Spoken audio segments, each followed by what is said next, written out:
அடுத்த காட்சி பார்த்தீங்கன்னா அவர் இருக்கக்கூடிய அந்த அறை சுற்றி பார்த்தீங்கன்னா வீடு முழுக்க இறந்து போன மான் கொம்புகள், மான் சடலங்கள்.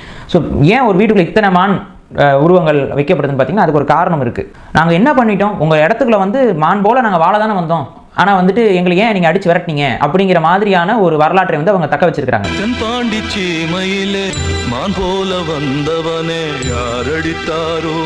யூதர்கள் எங்கெங்கெல்லாம் காலெடுத்து வைத்தார்களோ அங்கெங்கெல்லாம் அங்கே இருக்கக்கூடிய பழங்குடி மக்களிடம் சண்டைகளை கிளப்பி விட்டு, பிரச்சனையை ஏற்படுத்தி விட்டு, பெரிய பெரிய போர்களை உருவாக்கி, ராஜ்யங்களையே கைப்பற்றி அந்த ராஜ்யங்களில் இருக்கக்கூடிய மக்களுக்கு வந்து கடினமான வரி சுமைகளை சுமத்தி பெரிய கொடுங்கோல் ஆட்சியில் தான் அவர் எங்கெங்கெல்லாம் போனாங்களோ செய்திருக்கிறார்கள்.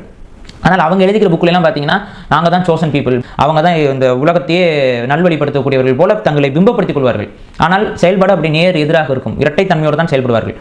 சிலர் மான் மாதிரி, சிலர் புலி மாதிரி, ராஜான்னு ஒருத்தர் தானே இருக்க முடியும்.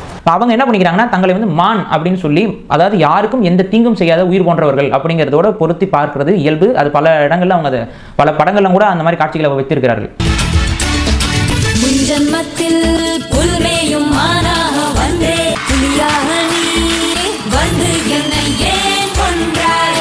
இதே நேரத்தில் கமலஹாசன் ரொம்ப கோவமா இருக்காரு. வேற ஒன்றும் இல்லை, யூதர்களை இனப்படுகொலை செய்துட்டோமா ஏதோ ஒரு காலகட்டத்தில், ஆதி காலத்தில்.